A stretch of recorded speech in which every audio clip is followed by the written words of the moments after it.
What if the most powerful symbol of hope in the universe crash-landed in the most brutal, war-obsessed corner of the galaxy? Forget Smallville, Kansas. Imagine a baby Kal-El's rocket not finding a kindly farmer couple, but instead slamming into a planet teeming with orcs. Today, we re-diving into a wild what-if scenario. What if Superman was raised by orcs? So, picture this: the Kryptonian escape pod, a marvel of advanced technology, smashes into a world that is essentially a giant, violent, fungal junkyard.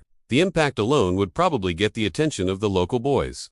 They'd storm over, expecting a good scrap or some shiny bits to loot. Instead, they find a baby who, moments later, casually lifts the wreckage of his own ship. To an orc, this isn't a miracle. It's a sign. This tiny creature is clearly strong, and for orcs, strength is everything. They wouldn't raise him out of compassion. The orcs would see him as the ultimate squig, a promising new type of Umi, with incredible potential for Krumpen. They'd probably name him something suitably direct, like Gorkfist or D.A. Red Gabbo, because of his cape. He wouldn't be Clark Kent, reporter for the Daily Planet. He'd be Gorkfist, the biggest, strongest, and weirdest-looking orc in the clan. His childhood would be a non-stop brawl. Instead of learning to control his powers to help people, he'd be encouraged to let loose. Lifting a squiggoth, that's a good start. Punching a hole through a rival knob's battle wagon.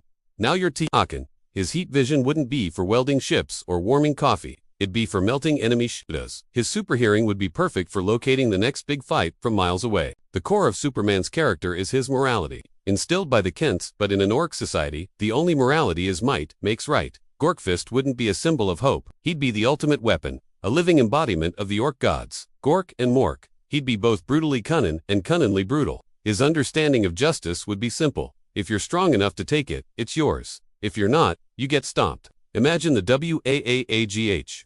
This Superman would lead. A WAAAGH is an orc psychic crusade, a tidal wave of green aggression that sweeps across star systems. Now add Superman to the mix. The collective psychic energy of the orcs. The WAAAGH field actually bends reality. It makes their rickety machines work, and their red vehicles go faster just because they believe it. This is where things get truly terrifying. Superman's own powers are biological, but the orcs' belief in him would amplify them to an insane degree. They believe he can fly faster than any Dekayet.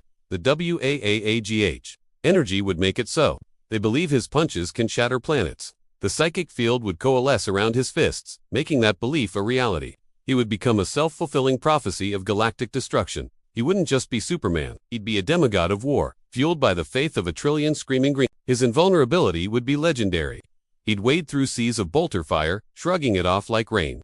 An Imperial Knight would try to step on him, and he'd just hold its foot up and then rip its leg off. An Eldar Farseer would try to use psychic powers on him, but his mind, shaped by the simplistic, aggressive orc mindset, would be a fortress of pure, uncomplicated violence, an impossible wall for complex psychic attacks to penetrate. What about his weaknesses? Kryptonite would still be a problem, but good luck finding it. The galaxy is vast, and a specific radioactive rock from a long-dead planet is a needle in a cosmic haystack. His vulnerability to magic is more interesting.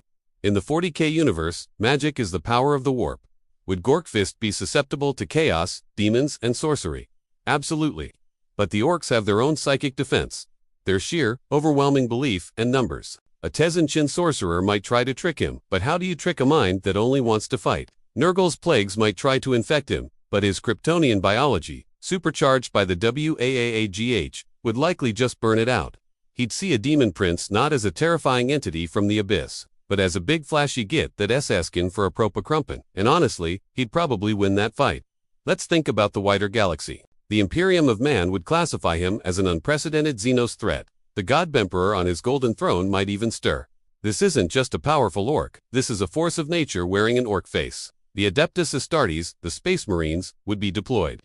Imagine a chapter of Ultramarines making a stand.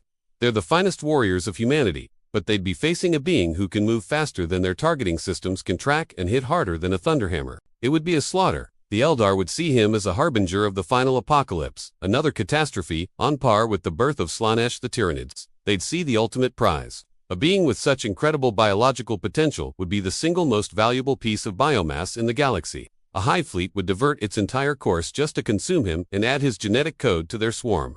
The ensuing battle between the Superman-led orc, WAAAGH, and a Tyranid hive fleet would be a conflict of such unimaginable scale it would leave entire sectors of space barren.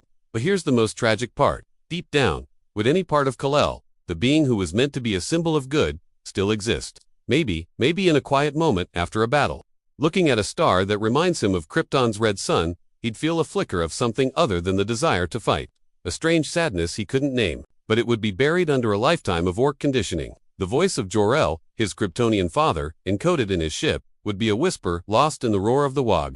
He wouldn't be evil in the way a Chaos Lord is evil. He wouldn't be malicious. He'd be something almost worse. A force of absolute destruction that genuinely believes it's doing the right thing. Because in his world, the right thing is to be the strongest and win the biggest fight. He wouldn't be a fallen hero. He'd be a hero who never had the chance to rise in the first place. Ultimately, a Superman raised by orcs is a catastrophe for the 41st millennium. He is the ultimate expression of the orc belief system made manifest. He's not just a strong orc, he's the living, breathing, flying god of the WAAAGH. There would be no stopping him, only a galaxy-wide prayer that he eventually gets bored and decides to go punch a star for fun. The Man of Steel would become the Green Menace, and the symbol of hope would be twisted into the galaxy's greatest nightmare. What do you think? How would the other factions stand a chance against this orc Superman? Let me know your thoughts down in the comments. I'd love to hear your theories on this insane crossover.